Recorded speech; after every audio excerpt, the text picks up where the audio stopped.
प्यारे बच्चों, समय को बचाने के लिए हमने कुछ नया प्रयोग किया कि कुछ चीज़ों को पहले से लिख लिया जाए, जिससे कम समय में अधिक से अधिक चीज़ों को हम लोग जान सकें, समझ सकें। और इसी क्रम में आज के इस सेशन में, जैसा कि आप स्क्रीन पर देख रहे हैं, कि वाष्प दाब के विषय पर हम चर्चा करेंगे और महत्वपूर्ण बिंदुओं पर हम चर्चा करेंगे। तो विलियन के इस अध्याय में पिछले सेशन में आप लोगों ने बहुत कुछ जाना, सीखा है। आज हम चर्चा करेंगे वाष्प दाब क्या है और उससे संबंधित अन्य जो टॉपिक आपके पाठ्यक्रम में दिए गए हैं उस पर हम चर्चा करेंगे। प्यारे बच्चों, जैसा कि आप जानते हैं कि जब किसी द्रव को हम खुले पात्र में रखते हैं तो उसका वाष्पन होते रहता है। अगर वह पात्र बंद रहे तो उसके वाष्पन होने की प्रक्रिया, यानी द्रव से वाष्प के रूप में गैसीय अवस्था में बदलने की प्रक्रिया तो होती ही है, साथ ही साथ उस गैस से यानी वाष्प से फिर द्रवण की क्रिया भी होती है, अर्थात द्रव के रूप में अणु भी बदलते रहते हैं। और यह तब होता है कि जब द्रव के अणुओं की गतिज ऊर्जा अधिक होती है तो वह द्रव के पृष्ठ को छोड़ करके बाहर जाने का प्रयास करते हैं, और पुनः वह जब द्रव के संपर्क में आते हैं सतह पर तो उनकी गतिज ऊर्जा कम होती है और इस प्रकार वह पुनः द्रवित होकर के द्रव के अणु के रूप में बदलने का भी कार्य करते हैं। एक स्थिति ऐसी आती है कि जब दोनों वाष्पन और द्रवण की क्रिया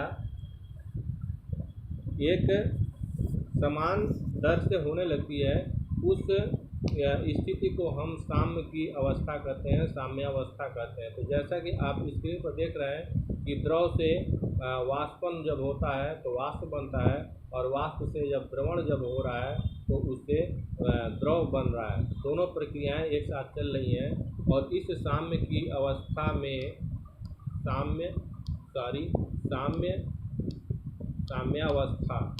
साम्यावस्था की स्थिति में जो वाष्प है वह द्रव के पृष्ठ पर एक दाब उत्पन्न करता है। उस दाब को द्रव का वाष्प दाब कहते हैं। तो हमने यहाँ पर लिखा है कि साम्यावस्था में द्रव का वाष्प जो द्रव के पृष्ठ पर उत्पन्न करता है उसको द्रव का वाष्प दाब कहते हैं। तो इसमें आप एक चीज़ ध्यान रखेंगे कि यहाँ पर जो शब्द लिखा हमने साम्यावस्था का होना आवश्यक है, तभी यह परिभाषा आपके लिए महत्वपूर्ण होगी। तो इसी के साथ एक चीज़ और हम चर्चा कर लें, क्वथनांक की। तो क्वथनांक क्या होता है आप जानते हैं। क्वथनांक जिस पर कोई द्रव उबलना शुरू करता है उस ताप को क्वथनांक कहते हैं। तो जब ताप किसी द्रव का बढ़ता है तो उसकी अणुओं की गतिज ऊर्जा बढ़ती है, और जिस निश्चित ताप पर उस द्रव का वाष्प दाब वायुमंडलीय दाब के बराबर हो जाता है उस ताप को क्वथनांक कहते हैं। जिस निश्चित ताप पर किसी द्रव का वाष्प दाब इक्वल टू वायुमंडलीय दाब,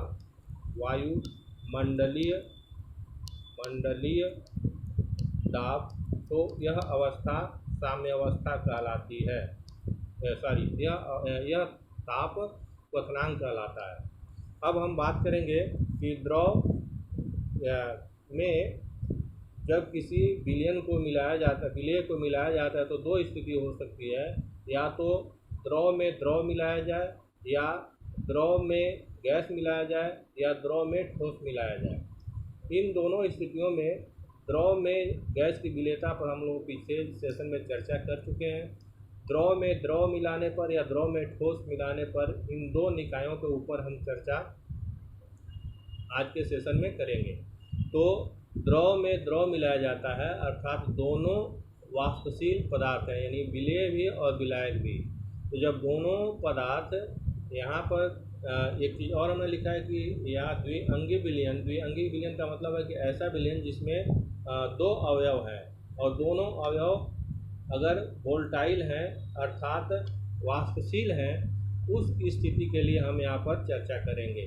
तो जैसा कि आप जानते हैं कि एक द्रव है और उसमें दूसरा द्रव विलेय के रूप में मिलाया जाता है, तो दोनों मिलेंगे, लेकिन और चूँकि दोनों वोलेटाइल भी हैं, वाष्पशील भी हैं, फिर भी उनके वाष्प दाब में अंतर आएगा। यह अंतर कैसे आएगा, ये हम इस पर चर्चा करें। जैसा कि आप स्क्रीन पर देख रहे हैं कि एक हमने चित्र ये बनाया है 1, ये 1, और दूसरा ये हमने पात्र लिया है 2, यानी एक पात्र में एक द्रव है, दूसरे पात्र में दूसरा द्रव है। इस द्रव का मोल प्रभाज x1 हमने लिखा है, यानी द्रव एक का विलायक, या इसको विलायक भी कह सकते हैं, एक को विलेय मान सकते हैं। एक का मोल प्रभाज x1 है, दूसरे का मोल प्रभाज x2 है, और उस कंडीशन में इस विलायक या अवयव एक का जो आंशिक दाब है वह P1 है, और दूसरे अवयव का जो आंशिक दाब है वह P2 है।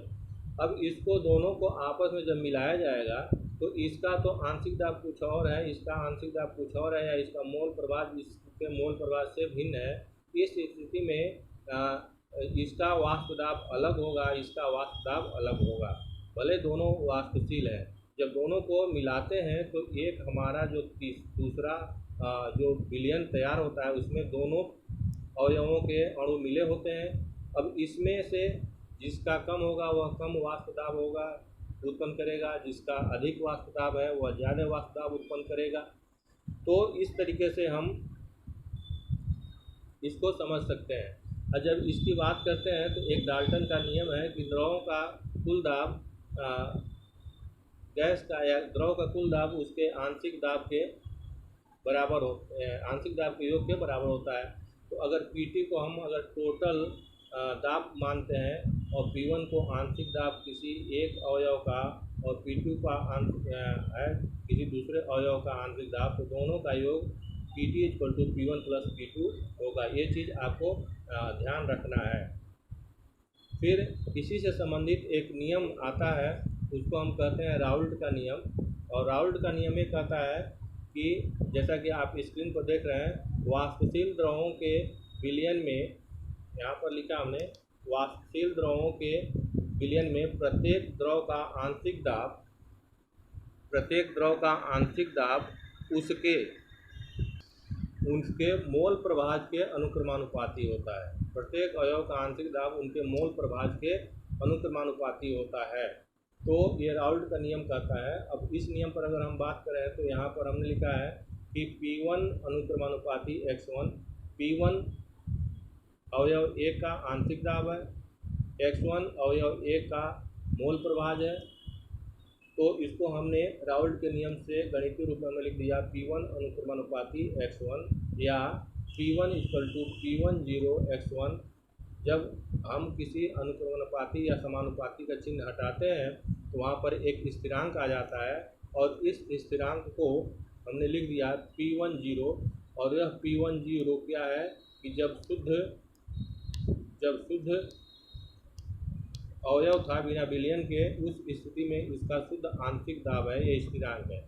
इसी प्रकार हम दूसरे अवयव के लिए लिख सकते हैं कि P2 अनुक्रमानुपाती x2, यानी उसके मोल प्रभाज के समानुपाती है या अनुक्रमानुपाती है। इसको हम गणितीय रूप में या इस तरीके से एक्सप्रेस कर सकते हैं P2 = P20 × x2, जहाँ पर P2 अवयव 2 का जब शुद्ध अवस्था में था उस कंडीशन में उसका आंशिक दाब है। डाल्टन के अनुसार अगर हम बात करें तो पुनः हमारे पास ये आता है कि जो पिछले अभी हमने चर्चा किया कि Pt =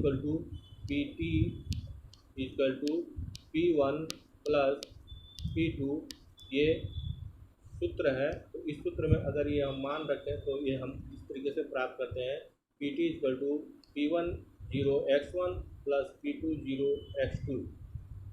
आप पुनः ध्यान रखेंगे कि P1 गैस एक का या अवयव एक का आंशिक दाब, x1 उसका मोल प्रभाज, P2 अवयव 2 का आंशिक दाब और x2 उसका मोल प्रभाज है। तो इसको हम इस तरीके से एक्सप्रेस कर सकते हैं। इस डाल्टन के अनुसार, नियम के अनुसार जो सूत्र है उसमें हम रखने पर ये प्राप्त करते हैं। इसको हमने पुनः इस तरीके से लिखा है Q1 minus X2 plus one minus X2 into Q1, X1 की जगह पर 1 माइनस X2 कर दिया। ये कहाँ से आ गया? ये आप जानते हैं मोल प्रभाज, दोनों अवयव हैं, दोनों के मोल प्रभाज का योग एक होता है। तो इसमें अगर हम x1 की बात करते हैं तो x1 इक्वल टू हमारे पास आता है 1 माइनस x2। अब यही मान हमने इसमें रख दिया है, इसके जगह पर x1 की जगह पर। तो sorry 1 minus x2 into P10 plus x2 P20, इसको हम इस तरीके से प्राप्त कर सकते हैं। यह बराबर हो जाएगा, इसमें अगर हम कॉमन लेते हैं तो P1 plus P20 minus P10 into x2, ये हमारा समीकरण प्राप्त होता है। PT equal to P10 plus कोष्टक में P20 minus P10 into x2। जो समीकरण हमको दिख रहा था उसके आधार पर हम कुछ निष्कर्ष निकाल सकते हैं। एक तो ये है कि कुल वाष्प दाब किसी एक अवयव के मोल प्रभाज से व्यक्त किया जा सकता है। उसमें देख रहे हैं किसी एक ही अवयव का मोल प्रभाज है। उसी तरीके से दूसरा जो निष्कर्ष निकाल सकते हैं, कुल वाष्प दाब अवयव 2 के मोल प्रभाज से रेखीय रूप में बढ़ता है। अवयव 2 के मोल प्रभाज के अनुसार रेखीय रूप में बढ़ता है। तीसरा जो हमने निष्कर्ष हम देख सकते हैं, लिखा है कि कुल वाष्प दाब अवयव 1 के मोल प्रभाज के बढ़ने से बढ़ता है या घटने से घटता है। एक का मोल प्रभाज बढ़ेगा तो वाष्प दाब भी घटेगा, और अगर घटेगा तो घटेगा और बढ़ेगा तो बढ़ेगा। इस तरीके से हम लिख सकते हैं। अब इन गणितीय रूप में अगर ये देखें तो एक गैस जो एक अवयव जो P1 है उसको एक रेखा से इससे हमने व्यक्त किया, ग्राफ प्लाट करते हैं। दूसरे P2 को इस तरीके से लिखा है, और ये PT है दोनों का योग। तो PT इक्वल टू ये होता है P1 plus P2, P1 plus P2। इस तरीके से ये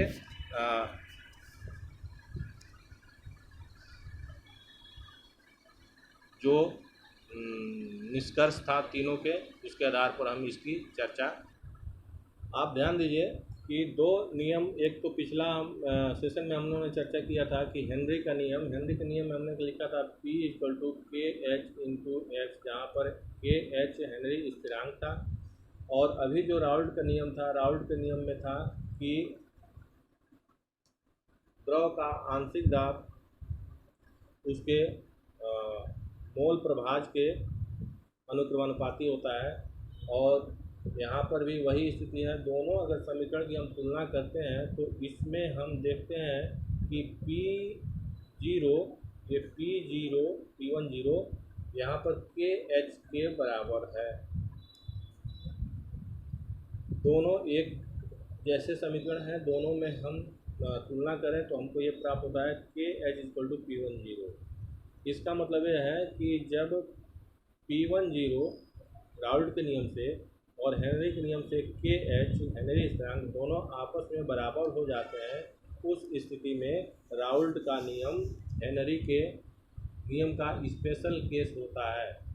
राउल्ट का नियम हेनरी के नियम का स्पेशल केस होता है तब जब हेनरी स्थिरांक और जो राउल्ट के नियम में जो स्थिरांक प्राप्त होता है P10, दोनों जब बराबर होते हैं तो उस कंडीशन में दोनों नियम या राउल्ट का नियम हेनरी के नियम का विशेष रूप बन जाता है।